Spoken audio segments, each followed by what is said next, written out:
Olá, gente querida do coração verde e amarelo. Mais um jornal Foco do Brasil, compromisso com a verdade.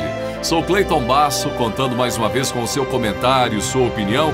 Diz aí de qual lugar abençoado do nosso Brasil ou do mundo você assiste o jornal Foco do Brasil e participe do chat ao vivo. Mais uma vez lembrando, temos agora, de segunda a sexta, o Foco do Brasil, primeira edição, às 13 horas, com a apresentação do meu colega Leonardo Miller. Estaremos ainda mais atualizados sobre nosso Brasil. Juntos faremos o Foco do Brasil cada vez mais forte. Prestigie, contamos com seu apoio e audiência. Veja se o sino de notificações está ativado para receber nossas atualizações diárias. Vamos agora às notícias desta edição. A CNI reuniu em Brasília 1.200 empresários do setor para um grande evento com os presidenciáveis. Realizado desde 1994, o diálogo da indústria com os candidatos à presidência da República teve a presença de Jair Bolsonaro, do PL, Simone Tebet, MDB, e de Ciro Gomes, PDT. O petista Lula não participou do evento. O encontro Diálogo da Indústria com os pré-candidatos à presidência da República debateu 21 propostas da indústria já entregues aos postulantes ao cargo. Durante o encontro, os pré-candidatos debateram os estudos reunidos pela indústria e apresentaram as propostas de governo para aumentar a produtividade do setor e estimular o crescimento sustentável da economia brasileira. As propostas da indústria trazem levantamentos sobre temas como infraestrutura, economia, comércio exterior, saúde e educação. O presidente da CNI, Robson Braga de Andrade, que fez a abertura do encontro, disse que o objetivo é contribuir com estudos que analisam os desafios de norte a sul do país, destravando problemas que prejudicam a competitividade brasileira.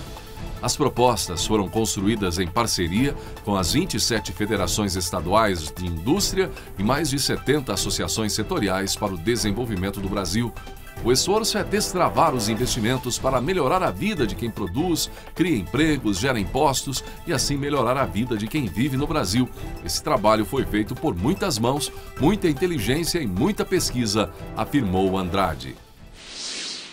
O governo federal lançou o Plano Safra 2022-2023, que oferecerá a produtores rurais, cooperativas e agroindústrias crédito rural recorde, inclusive com taxas de juros controladas e subsidiadas para a temporada 2022-2023, que começa no dia 1º de julho. O evento foi realizado no Salão Nobre do Palácio do Planalto. O presidente Jair Bolsonaro, o ministro da Agricultura Marcos Montes, entre outras lideranças, estiveram presentes no evento. O valor anunciado é recorde e promete impulsionar ainda mais a produção do agronegócio. O nosso agro, de vez em quando, criticado, mas tão essencial a todos nós. Vejo como outros países estão se comportando nessa questão. Como a Europa, 20% de terra para repouso deixou de ter. Matas ciliares, por exemplo, nos Estados Unidos. A gente voa, Estados Unidos, voa Europa, e a gente não vê manchas verdes lá embaixo, coisa rara. Bem como não vemos mata ciliar. É um sinal que o Brasil é um exemplo para o mundo na questão do agronegócio. Chamei agora há pouco para compor essa bancada aqui o nosso prezado Celso Moretti, presidente da Embrapa. A Embrapa é uma gigante, desde quando nasceu lá atrás, no governo militar. E a Embrapa agora, com novas tecnologias, com estudo, com dedicação dos seus servidores, já começa a plantar e colher trigo em regiões nunca antes pensadas, tendo em vista, obviamente, a questão climática da região. Temos 1 milhão de hectares em Roraima pronto para produzir trigo, via, obviamente, irrigação, bem como o Centro-Oeste. Não se pensava, no passado, trigo nessa região. Como lá atrás, antes de Augusto Paulinério, não se pensava nesse grande cerrado, nesse centro-oeste brasileiro. E hoje, a potência do agro em especial do trigo, se encontra nessa região. E dizer uma coisa também, até para os nossos prezados embaixadores aqui. Olha a capacidade, com todo respeito, do povo brasileiro, e os senhores vão concordar comigo, porque nós, brasileiros, somos uma união de todas as raças do mundo. Aqui tem gente do mundo todo, no Brasil, e vivem muito bem. Aqui não temos problemas nenhum, outros que, por vezes, em outros países existem. Aqui é um país que acolhe a todos de braços abertos. Nós conseguimos agora, depois de uma média no Brasil de produção de 2.500 quilos de trigo por hectare, conseguimos agora, em Cristalina, 9.600 quilos por hectare. Ou seja, praticamente 4 vezes mais de produtividade e, obviamente, entra a criatividade do homem do campo associado a essa maravilha que é a nossa Embrapa brasileira. Moretti, parabéns a você e a todos da nossa Embrapa.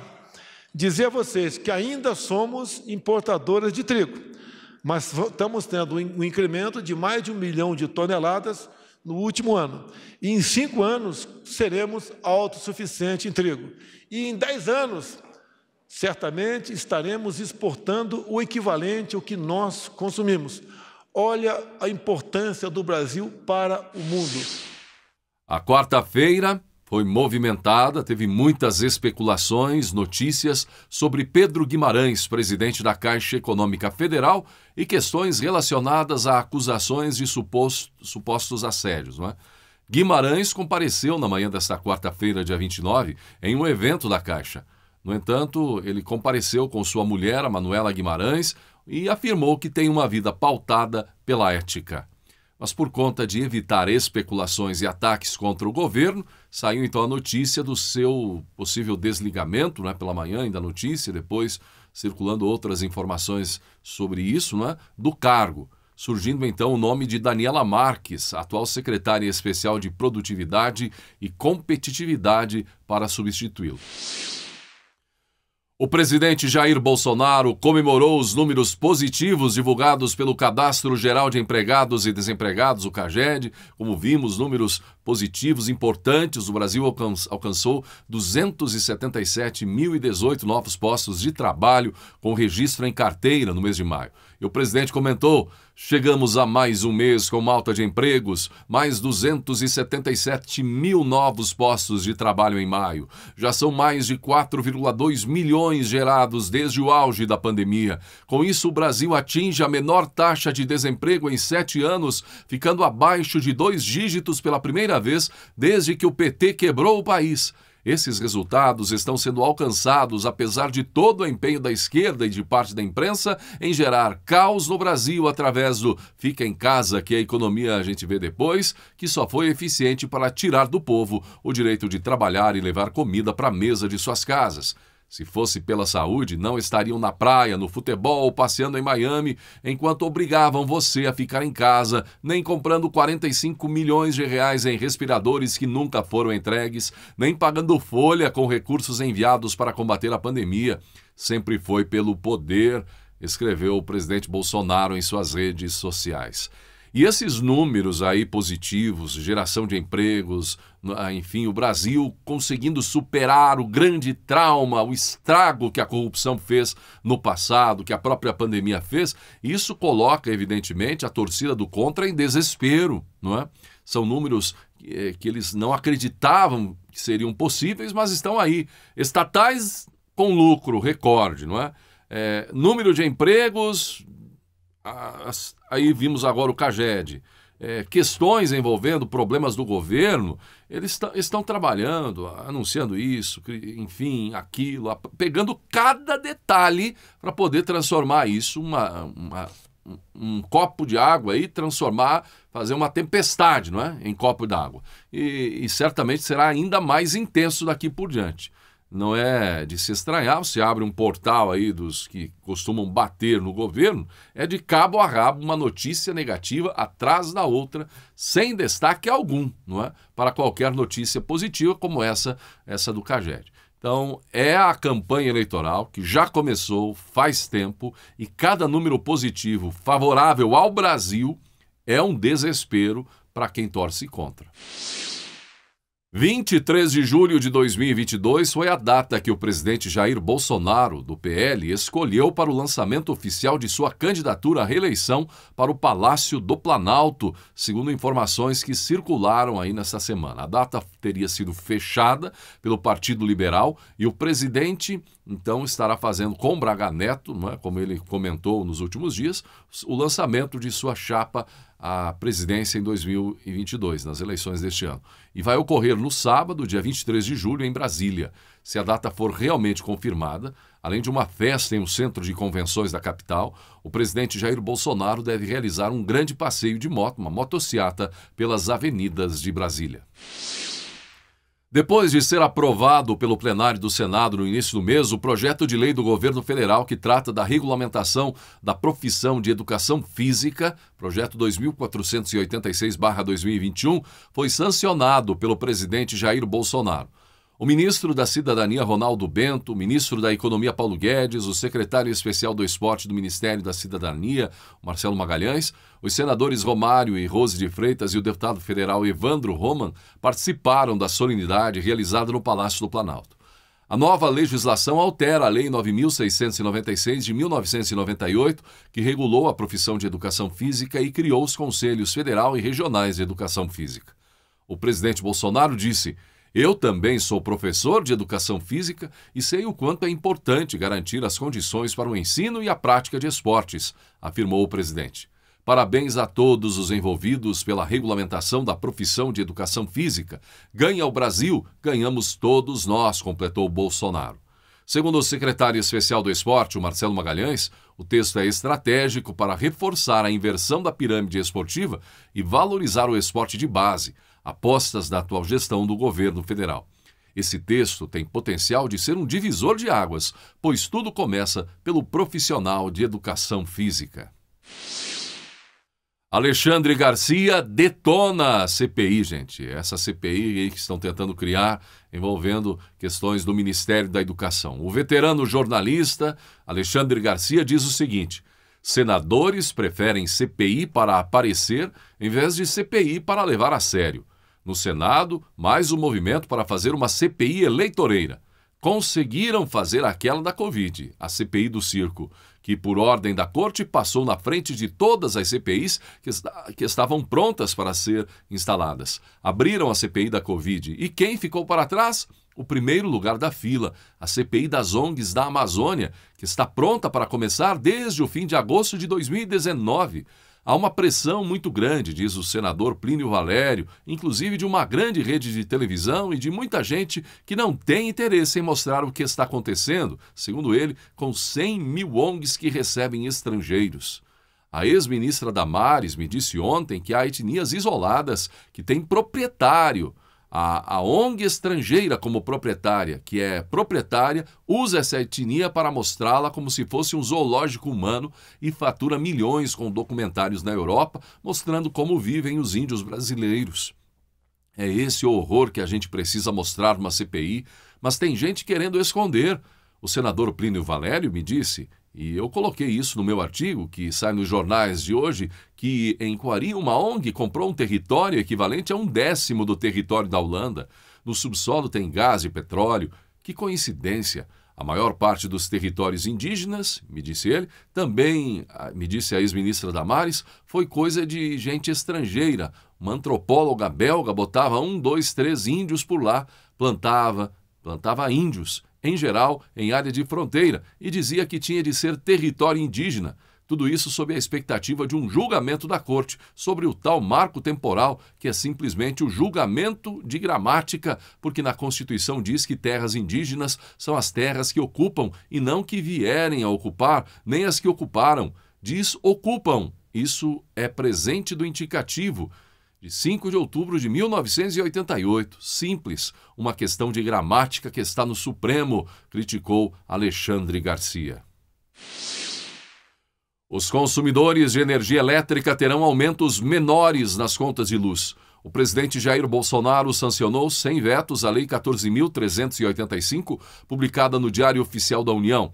Aprovada pela Câmara dos Deputados no início do mês, ou aprovado, o texto estabelece a devolução do Imposto sobre a Circulação de Mercadorias e Serviços, ICMS, o imposto estadual, não é? Incluído da base de cálculo do Programa de Integração Social, o PIS, e da contribuição para o financiamento da Seguridade Social, COFINS, tributos federais. A lei alterou as normas da Agência Nacional de Energia Elétrica, ANEEL, para agilizar a devolução dos valores cobrados a mais no PIS/COFINS. A devolução será por meio de aumentos menores nas tarifas de energia. Em 2017, a Corte determinou a exclusão do ICMS do preço que serve como base de cálculo do PIS/COFINS. A Corte entendeu que havia dupla tributação, cobrança de um mesmo imposto duas vezes. Em 2021, o STF definiu o alcance da medida, não é? Que deveria ser retroativa a 15 de março de 2017. Segundo a Câmara dos Deputados e o Senado, a União deveria devolver 60,3 bilhões de reais em créditos de PIS/COFINS às distribuidoras. Desse total, 12,7 bilhões já foram devolvidos pela ANEEL em revisões tarifárias desde 2020, que teriam impedido as contas de luz de aumentarem em média 5% desde então. Ainda há 47,6 bilhões de reais a serem ressarcidos aos consumidores. O Ministério da Infraestrutura destacou: tem notícia boa sobre as ferrovias do Brasil. Avançam as obras do trecho 2 da Ferrovia de Integração Oeste-Leste, a FIOL 2, que conta com 100 quilômetros de novos trilhos. O lote 5 está com 65% dos serviços executados e o lote 7 tem 70,6%. São 1.000 empregos gerados. Houve também a relicitação de parte das obras do lote 6, que serão tocadas por uma empresa privada. No entanto, trecho de 18 quilômetros é executado com participação do Exército Brasileiro. A meta do Ministério da Infraestrutura é elevar a participação do modal na logística de transportes para 40% até 2035. Dono da maior audiência da TV a cabo dos Estados Unidos em 2021, o jornalista Tucker Carlson está no Brasil para gravar uma série de reportagens.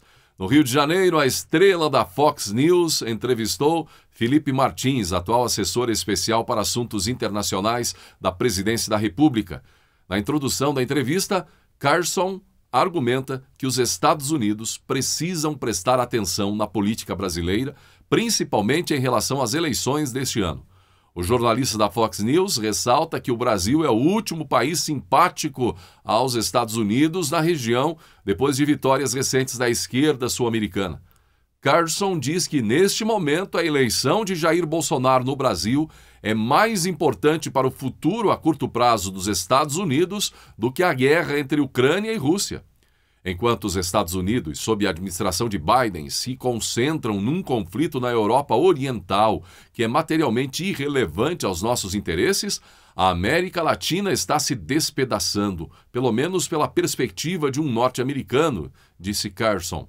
O Chile está em rápido declínio e é anti-Estados Unidos. Isso deixa o Brasil como a única economia desse hemisfério pró-Estados Unidos. O Brasil tem a 9ª maior economia do mundo e tem uma das reservas naturais mais valiosas do planeta. Então, se você se importa com o futuro dos Estados Unidos, você tem de se importar profundamente com o futuro do Brasil. Adiante, a estrela do programa, Tucker Carlson, criticou a postura hostil da administração Joe Biden com relação a Bolsonaro, argumentando que, enquanto isso, a China se esforça para influenciar a economia brasileira e criar tentáculos de negócios no país. Por fim, na conversa com Felipe Martins, Carlson ouve, então, do assessor de Bolsonaro sobre dados de corrupção nos anos do PT na presidência e da ameaça de retrocesso caso Lula retorne ao poder. E o presidente Jair Bolsonaro também foi entrevistado pelo jornalista. E Bolsonaro disse em suas redes sociais que mostrou ao mundo na entrevista a verdade sobre o Brasil ao canal de notícias Fox News dos Estados Unidos. Ele foi entrevistado nesta quarta-feira, dia 29.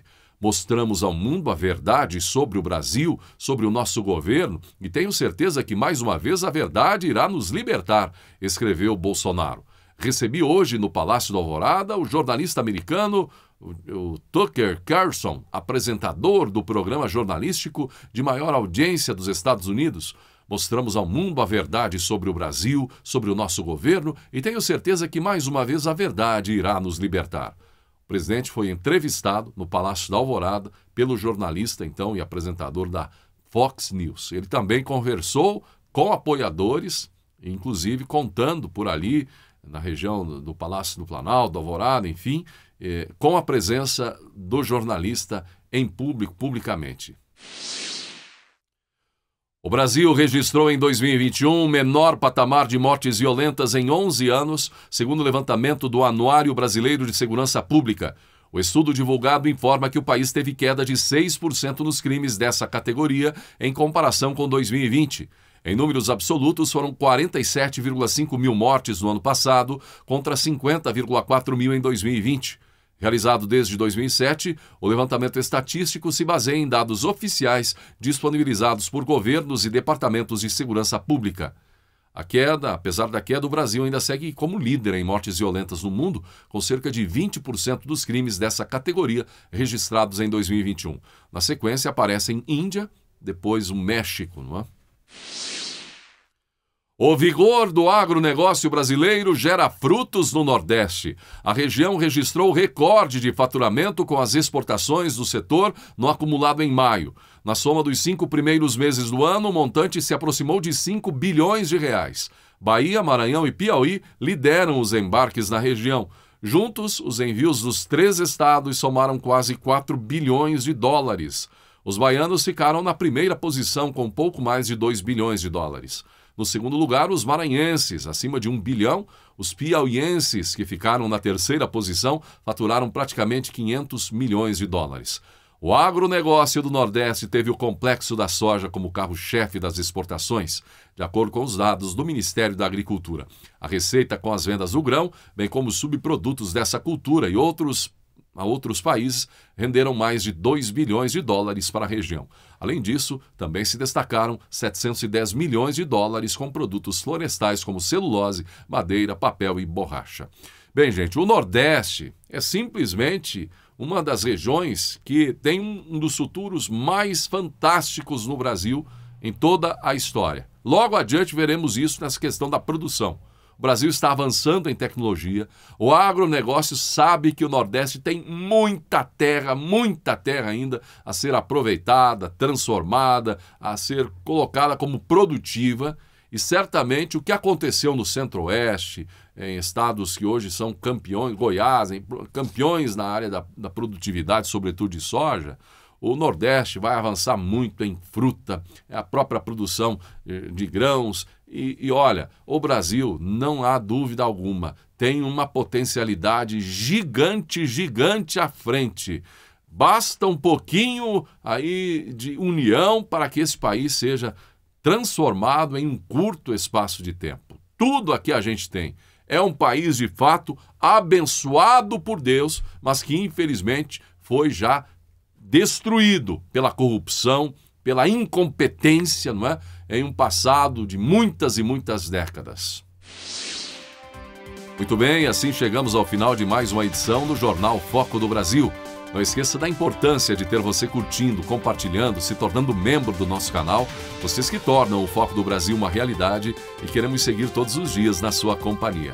Agradecimento especial hoje a Eulália Ferreira e Andréa Nonato, de Minas Gerais, inscritas aqui no canal, membros, não é? Venha também ser parte dessa comunidade verde e amarela. E não esqueça da primeira edição agora também do Foco do Brasil, diariamente, de segunda a sexta, à 13h. Prestigie. Gratidão pela sua atenção e que Deus abençoe a você e a sua família.